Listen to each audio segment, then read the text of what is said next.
Welcome to another episode of Angel's Awesome Minds podcast powered by Angel's Awesome Books. If you're a parent, maybe you've seen your child do something repetitive, like maybe flapping their hands when they get excited or rocking when things feel a bit much. And you're probably wondering, what's going on there? It's such a common observation, and what you're likely seeing is often called stimming. It's short for self-stimulatory behavior. Stimming, right. And it's a really, recognizable characteristic for many kids on the autism spectrum. It's how they experience and interact with their world. Exactly. So our mission today is pretty straightforward. Help you understand why stimming happens, what it might look like day to day, and crucially, how you can respond in a way that's genuinely supportive. Yeah, because understanding the why is key. We'll get into the different types, the reasons behind it, sensory needs, managing big feelings, that sort of thing. And we'll tackle that question parents often have. Is it harmful? When should I worry? And it's so important to frame this correctly. These behaviors, they aren't random. They're often a child's way of communicating or finding some balance. So let's break that down first. What is stimming, really, in practical terms? Okay, simply put, stimming involves repetitive movements, maybe sounds or actions, and the purpose. Yeah. It's usually self-soothing or managing all the sensory stuff coming in or even just expressing feelings. And it can look like so many different things, can it? I know our resources listed quite a few examples parents might recognize. Oh, absolutely. You might see hand flapping when a child is super happy or excited. Right. Or maybe rocking back and forth when they're feeling stressed or anxious. Some kids repeat phrases or sounds they hear. That's called echolalia. Ah, okay. And others might constantly rub a soft blanket or touch certain textures. It might seem a bit odd from the outside if you're not familiar, I suppose. It can, but the core message from, the experts and resources is that for the child, this is often a completely natural and sometimes vital coping mechanism. It's how they navigate their experience. Which leads right into the next big question. Why do children with autism stim? It's so important to see it as more than just a habit, isn't it? Yes, absolutely. It's meeting some kind of fundamental need. It's communication, not misbehavior. Okay, so let's unpack those needs. One major one seems to be about regulating sensory input. Exactly. The world can be a lot, sensory-wise. Bright lights, loud noises, certain textures, it can be overwhelming. Especially for kids with heightened sensitivities. Right. So stimming can be a way to kind of block out some of that overload. Like humming might drown out a disturbing noise. Or conversely, if they're feeling understimulated, some stims actually provide the sensory input they crave. Ah, so it works both ways. Managing too much or seeking more, that makes sense. And it's also tied to emotions. Definitely. Stimming is often an external sign of an internal state. It's a physical outlet for big feelings, joy, frustration, anxiety, excitement. Like letting off steam. Kind of, yeah. Yeah. A physical way to express something they might not be able to put into words. And you mentioned predictability, too. In a world that can feel pretty unpredictable, maybe. That's a really key point. The repetition itself can be incredibly calming. It provides a sense of control and structure when other things feel chaotic. Knowing my body does this can be very grounding. And sometimes it just feels good. Is that part of it, too? It can be. Simple sensory enjoyment. The pleasure derived from that repetitive motion or sound. It can be comforting, even joyful. Okay. And maybe surprisingly, sometimes it helps with focus. It might seem counterintuitive, but yes. For some kids, a repetitive action can help filter out external distractions, allowing them to concentrate better on a task. Wow. So really, when you look at all those reasons, stimming it's functional. It's serving a purpose. It's functional, it's often communicative, and it provides relief. It's not something they're doing at anyone. That's a huge perspective shift. Now, something that might reassure parents, stimming isn't only seen in autism, right? Not at all. We all stim. Think about clicking a pen, tapping your foot, twirling your hair, pacing. Guilty as charged. Right. We all do it. Yeah. The difference with autism is often the frequency, the intensity, or maybe the specific type of stim might be more noticeable. And you might see it more at certain times, like when a child is tired or stressed. Yes, definitely. Tiredness, feeling overwhelmed, excitement, boredom. These can all trigger an increase in stimming. It often fluctuates with their internal state and external environment. Some stimming also helps with body awareness, which is important for sensory integration. Okay, so let's touch on the variety. What are some common types parents might observe? Sure. There are auditory ones, like humming, repeating sounds, finger snapping. Visual stims could be staring intently at spinning objects or maybe waving hands in front of the eyes. Tactile involves touch, rubbing specific textures, repetitive touching. Vestibular stims relate to balance and movement, so think rocking, spitting, jumping. And there's even smelling or licking things. Yes, olfactory or gustatory stims. And verbal stims, like making repetitive noises or mimicking sounds. Then there's proprioceptive, seeking deep pressure, pushing, squeezing, even stomping. It's quite a range. It is, and it's so individual. What works for one child might be totally different for another. Which brings us to that really important question for parents. Is stimming harmful? Generally, no. Yeah. For the most part, stimming is not harmful and is actually really necessary and beneficial for the child's regulation and well-being. Okay, but are there times when it becomes a concern? Yes. It becomes a concern if it significantly interferes with their ability to learn or engage socially. Also, if it leads to self-injury like head banging or skin picking, that's a serious concern.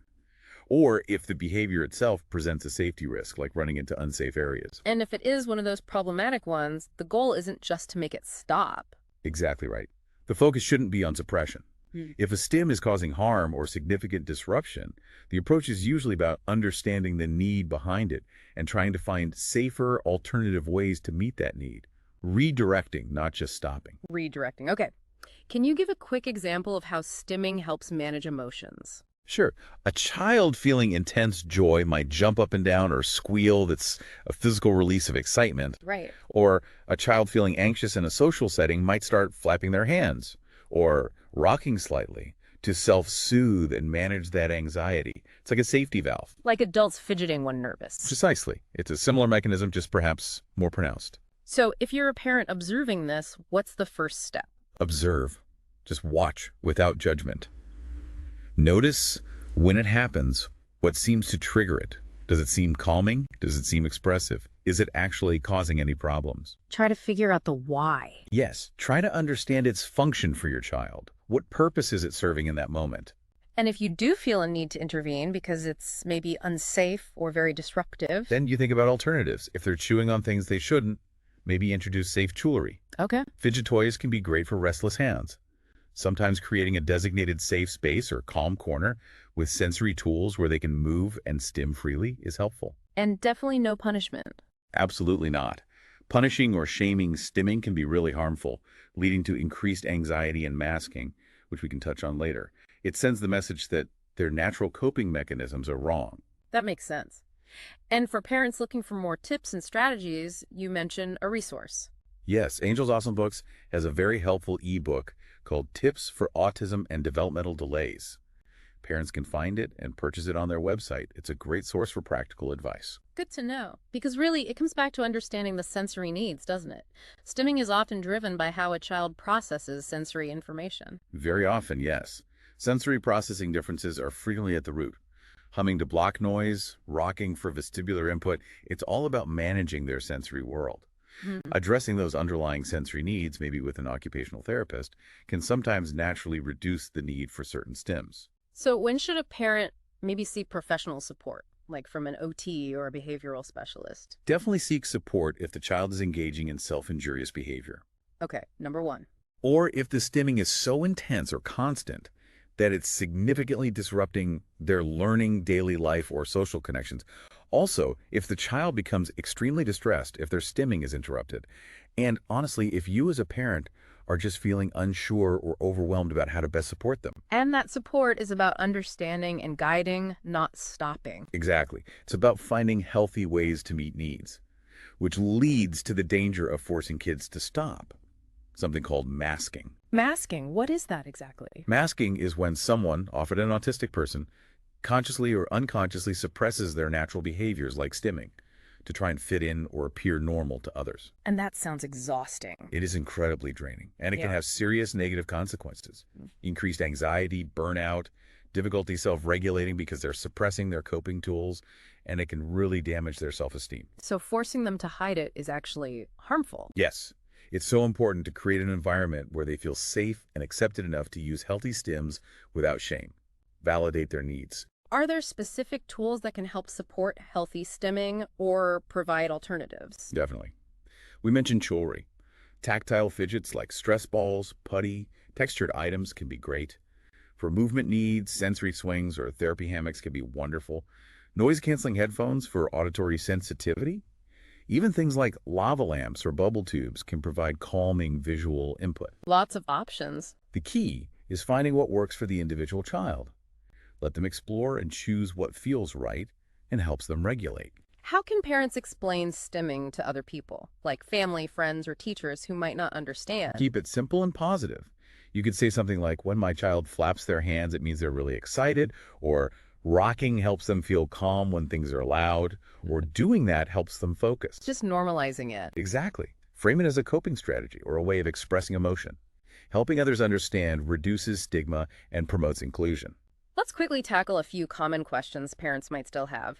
Is stimming always a sign of autism? It's very common in autism, but not exclusive to it. As we said, everyone stims to some degree, but it's often more pronounced or frequent in autistic individuals. Should I try to stop my child from stimming? Generally no, unless it's harmful or severely disruptive. The focus should be on understanding the need and offering safe alternatives if necessary. Will they grow out of it? Stims might change over time, become less intense, or different types might emerge, but the underlying need for self-regulation often continues. And that's okay. The form might evolve. Is stimming a form of communication? Absolutely. It tells you about their sensory state, their emotional state, their needs. It's vital information. And just to recap, when to see a therapist? If there's self-injury, significant disruption to life or learning, intense distress when interrupted, or if you're just feeling lost on how to help. Got it. That covers a lot of ground. It really does. So I think the main thing we want listeners to take away is that stimming, more often than not, is this incredibly important tool for children with autism. It helps them navigate the world, manage their senses, handle their emotions, and communicate what's going on inside. Understanding, acceptance, and providing support, not suppression. Yeah. That's the goal. Trying to see the world through their lens a little bit. Yeah. And on that note, maybe a final thought for everyone listening. Take a moment later today and notice your own little repetitive habits. The foot tapping, the pen clicking, fiddling with your jewelry when you're thinking or stressed. Recognize those are your forms of stimming. How do they help you? Thinking about that might just give you a whole new layer of empathy and understanding for your child's behaviors. It's definitely something worth mulling over. A great point to end on. Thanks for diving deep with us today. Thanks for listening to Angel's Awesome Minds podcast. Don't forget to visit Angel's Awesome Books at angels-awesomebooks.com for more tips and resources.